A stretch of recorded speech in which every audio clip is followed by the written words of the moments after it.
right, game one. Padres not expected to win tomorrow, but all that matters, at least for tonight, is they won tonight's game. I already saw in replies like, "How are we going to win tomorrow night?" Well, let's just appreciate and be happy that they won tonight's game. And if they win on Sunday, then you win the series, and it's good vibes going into this All Star break. Manny is locked in. He's on fire. 1 for 3 day from him. Had that homer to the opposite field for the insurance. Made it a 2-run game. Did something bad happen? Because Castellanos homer today. That's.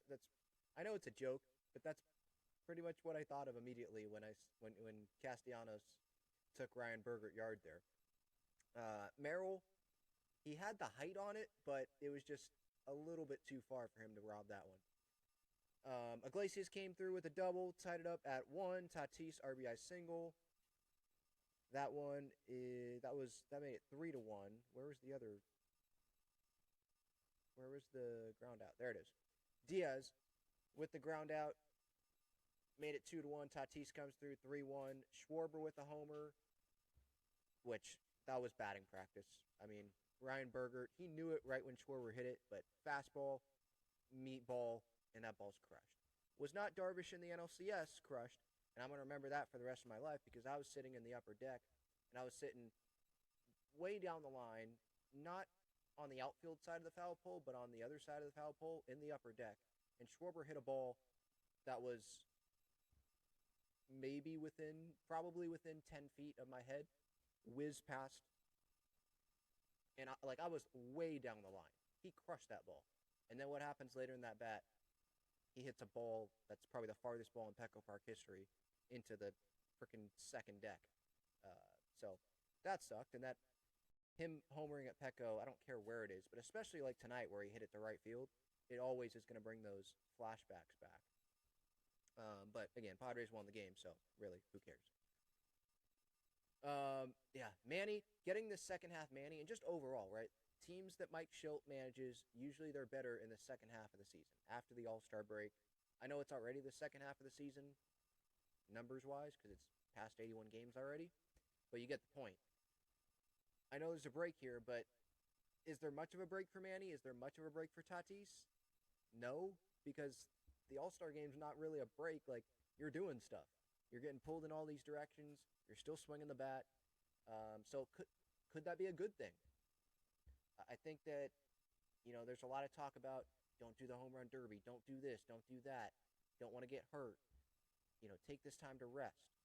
And sure, like Manny is going to probably try to stay off his feet as much as possible, but when they're playing well, and I feel like Tatis is trending in the right direction for sure, when that's happening, I'm okay with them being in the All-Star game. I don't think it's the end of the world. And speaking of the All-Star game, 3 Padres relievers. I think AJ Casvo said this was the first time that 3 relievers from the same team got to be All-Stars, which is pretty sick. Suarez, I was about to say Scott. Suarez, Adam, and Adrian Morejon. He got it. For those that have been listening or watching this show, you know that I've been pushing for Morejon to be an All-Star. I thought it was stupid. With all due respect to Robert Suarez, all due respect, and Jason Adam was more understandable. It was really Suarez, where it's like, really, Suarez is the guy that's going to be an All-Star over Adrian Morejon? But it is the All-Star game. And Adrian Morejon, nationally, is not a star. Robert Suarez is more of a star, leading the league in saves. He's been an All-Star in the past. Obviously, people nationally know about him, in the Padre-Dodger matchup. So, like, I understand why. The closer entrance, which it's every time, it's cool. The music, just the whole entrance thing when they stick with it on the Padres broadcast, it's cool. Great job from everyone. The running in from center field, the production that's in that, it's sick. Adrian Morejon doesn't get that. Jason Adam, by the way, he does get something on the Jumbotron, and I do like his entrance music. Those are bigger names in the baseball world than Adrian Morejon is. Just is. So I do understand it, but if you look at, like, blind resumes, don't look at the name, don't look at the team, look at the numbers. who should be an all-star? Adrian Morejon totally should be an all-star. And I'm glad that he is. And he replaces Zach Wheeler, who obviously pitching on Saturday, so uh, they're not going to have him go pitch on Tuesday. If you're the Phillies, that doesn't make sense. You're just not going to do that. And entering today, Morejon, I believe he got the news after last night, which is cool because he did his job last night too, and he's done his job pretty much all year. Entering tonight, a 1.71 ERA in 45 games, couple of saves, 42 innings, 39 punch-outs. His whip is .833. That's an all-star. Easily. And just his story, right? Pretty much just like never give up. Hyped up prospect, international bonus pool money, right? Bunch of money given to him, commitment there, been in the org since 2016, and there was the hype there. And he comes up, and there was injuries.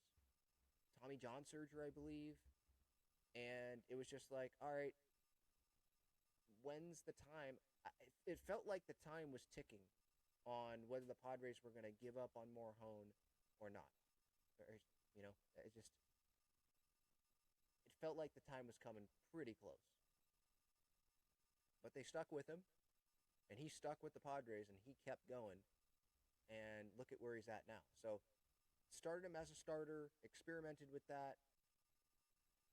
Injuries probably contributed to them being like, let's try you as a reliever, Less times you're throwing the ball, and you've got the nasty stuff, you have the velocity, let's try that. And he's been a reliever, and these last couple of years, it's been impressive. Obviously, this year, the most impressive for sure. So, of the four horsemen, because I think Schilt dubbed that term the other day, 3 of them are all-stars.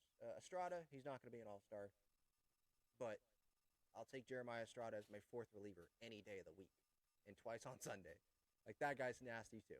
And how much he loves this city and the Padres, like, it's awesome. I love having Jeremiah Estrada as well. So, I want to give him love because there's obviously going to be a lot of love towards the 3 all-stars. I don't want to forget about Jeremiah Estrada. But that's got to be so cool. I know it was replacement, but if we're being real, it shouldn't have been as a replacement. It should have been even, let's say you want to be like, well, no, he should have been the first replacement, not the third or whatever it took, right? Because when I say the third, there's multiple pitchers. It was probably even more than 3 that pulled out of this All-Star game. Chris Sale, Wheeler obviously here. I'm blanking on the other ones, but there were other ones that ended up not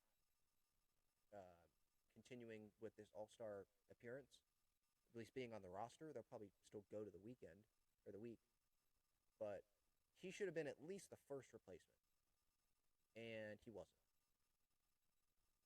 And they went with Robert Suarez. Adam was the initial All-Star. They went with Suarez over Morejon. And that's because it's the All-Star game.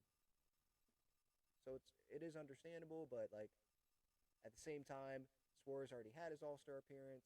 Morejon didn't. And I think you should just recognize the year that someone has when it's that great. And he's the big lefty in the Padres pen. Like that, I think, makes it special as well. So I'm happy for him. For him to be able to experience that, right? And not just himself, but he gets to go with 2 relievers. He gets to go with Tatis and Manny. That's got to be awesome. And for his family to experience that. He was saying pregame today how some members of his family, when he told them the news, they were crying. Like, that's awesome. Like, those are memories that you're just not going to forget. And that's worth more talking about than this win against the Phillies. Like, this is something that family's never going to forget. And, Morejon, like, just think about the amount of time in the off season, the workouts, and what goes through his mind when, oh man, it's not working, or, multiple injuries that he goes through and has to endure and come back from. I would think that there has to be some doubt that comes in your mind when you have to go through that.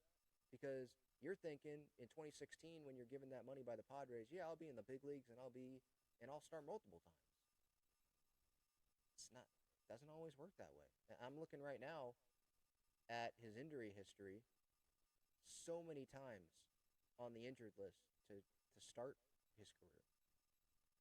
And then looking at the description starting in 2019, shoulder impingement, and then left forearm strain, Tommy John surgery in I think 2021. 2022 was the 60-day IL, recovery from the surgery.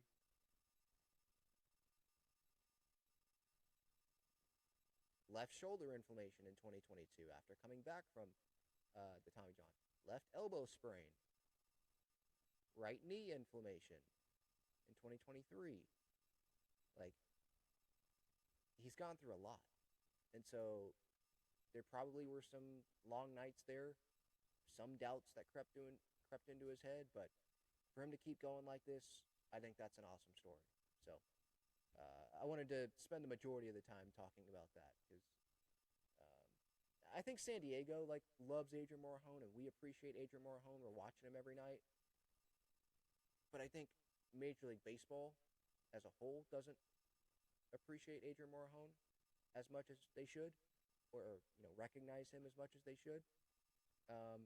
But when you have two elite relievers, Jason Adam and Robert Suarez, those are bigger names nationally. You're probably gonna not be talked about. But just appreciate this. No runs that he allowed today. ERA down to 1.67. He has not allowed an earned run since May 17th against Seattle. So that's 25 consecutive games now, including tonight. No earned runs. That's incredible. That is incredible. And that's facing some lineups like the Dodgers, the D-backs. I mean, the Dodgers, not just once, but how many times? 1, 2, 3, 4. 4 times in this stretch. The Nats have some guys that can get you for sure. Same thing with Texas. Philly. So, yeah, that's pretty impressive. Yeah, that's what I've got. Just, I'm happy. I saw that today, and, man, a big smile came across my face. I just love those stories, and especially when it's our guy, right?